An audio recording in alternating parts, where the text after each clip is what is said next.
Hi everyone, and welcome to the Successful English Learner by Sydney English Teacher.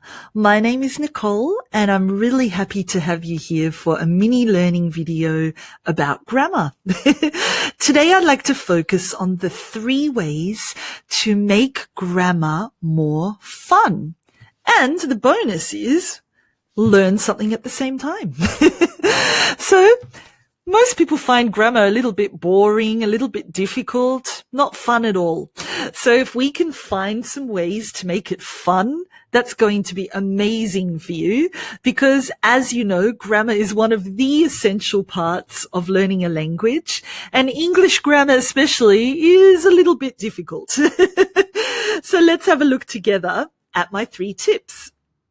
Number 1, the first way to make grammar more fun and to learn something at the same time is to not follow the traditional method. What? That's right. Don't follow the traditional method of using grammar books and of memorizing grammar and of completing exercises if it doesn't work for you.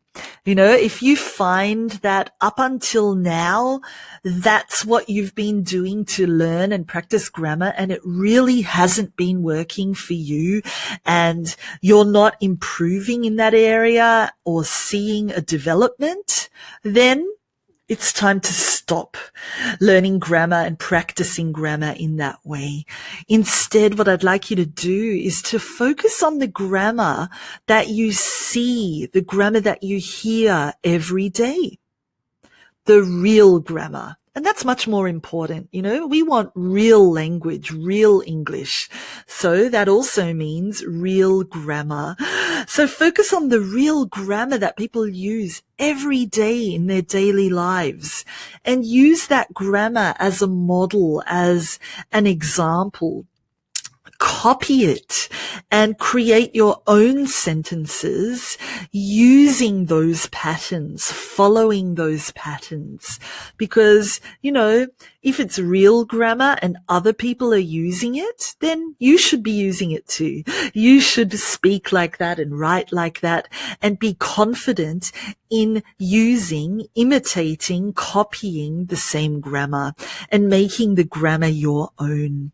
So, you know, it's important to do as you see or to do as you hear, to learn by doing, to learn by using the grammar, to learn by practicing it, and to make that real life grammar your own.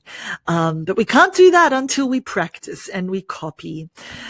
You know, it's so important when learning a language to realize that everyone learns differently. Everyone has different strengths and weaknesses, and everyone has things they enjoy and they don't enjoy. Everyone learns differently. So, you know, if doing boring grammar exercises, which most people will agree, they are a little boring. If that's not your thing and you're not achieving the results you want by doing that, and you give up practicing grammar because you just don't enjoy it, then don't follow that traditional boring method of using grammar books and doing grammar exercises. Try and learn another way, you know, try and learn in a more practical, fun way that will work for you. There's no need to be afraid of grammar. Grammar is nothing to be afraid of.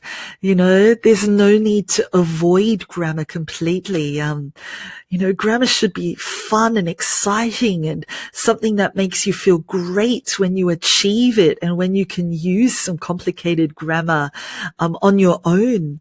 So just find the way that works best for you. Find the way that you're successful in. And if that means throwing away the grammar book or not doing grammar exercises, then so be it. Because you might learn in a more practical, engaging way. And you know, that's real grammar anyway. That's what we want to achieve. So don't follow the traditional method. Number 2, the second way to make grammar a little bit more fun and to be a bit more motivated by it is to talk to other people and to learn from other people. Use the resources, the people that are around you to learn and improve. Don't think of grammar as sitting down and doing a grammar exercise in a book or writing it. Grammar is around you all day, every day, by what you hear, by what you say, by what you see, by what you read. Grammar is everywhere. And if you don't understand something, don't be afraid to ask someone, you know. There's no mistake in asking. It's better to ask someone what they mean or what a particular expression or grammatical construction means, because that will help you learn. So whether you hear something and you don't understand, whether it's in a conversation with someone and you don't fully understand, or whether you read a particular item and you don't fully understand it, ask other people for their opinion. Ask them what it means or how they use it or how they would use it. Ask them to help you.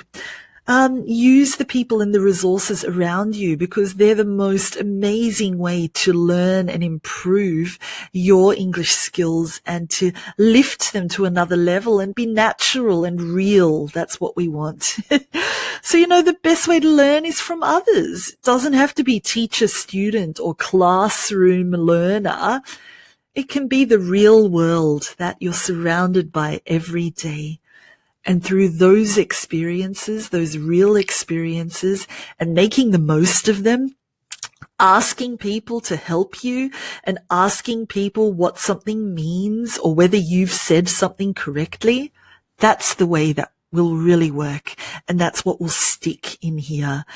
Look, the first time you ask someone to help you or what something means, or even the second time, it might feel a little bit awkward, or you might not feel so comfortable asking for help. But I promise that you'll get used to it, and you'll see that it's actually a really wonderful way to remember things and understand things and to have a conversation, you know, to communicate. There's no need to be embarrassed. Everybody has started somewhere. Everybody has been through the process of learning, even in their own language. And, you know, if people see that you're trying and that you really want to learn and you want to improve, 9 times out of 10, they will be more than happy to help you.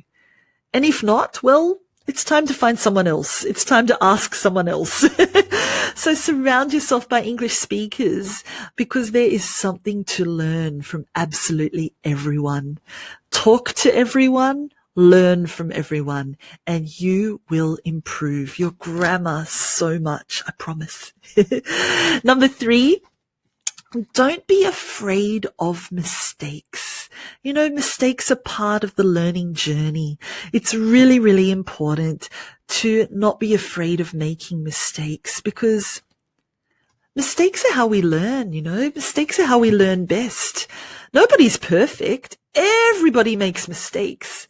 The more mistakes we make, the more we learn, the more we remember that it's a mistake, and the faster we can improve.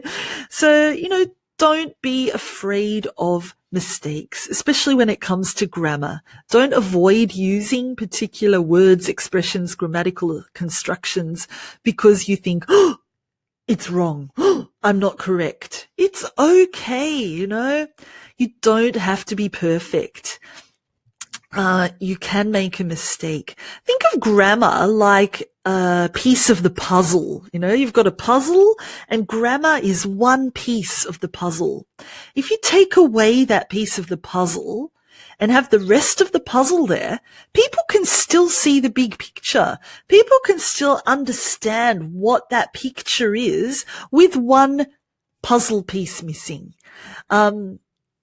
That's what I'm trying to say. It's the same with language.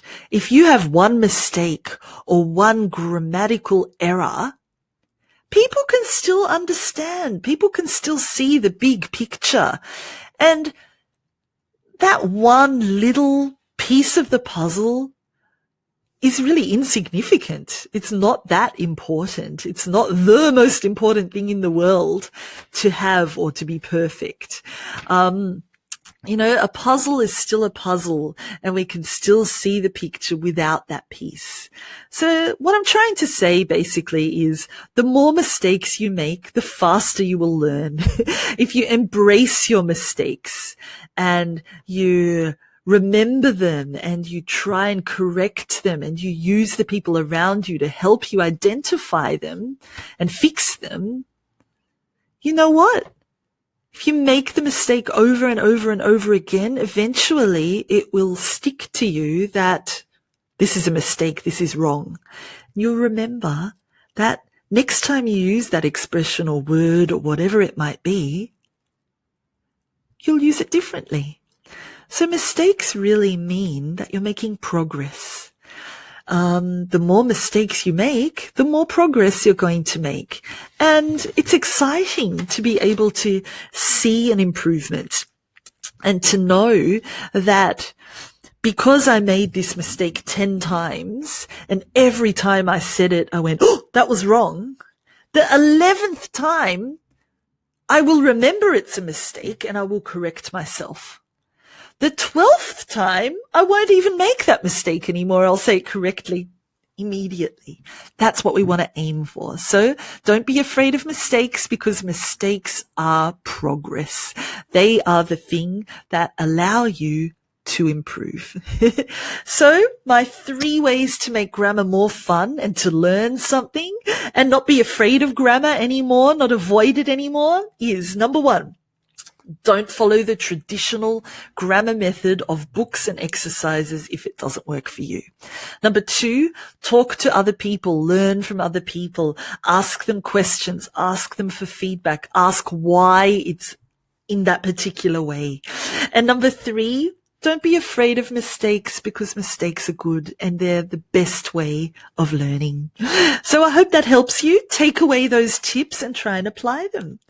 Thanks for listening, and come back again soon for another mini learning video. Bye.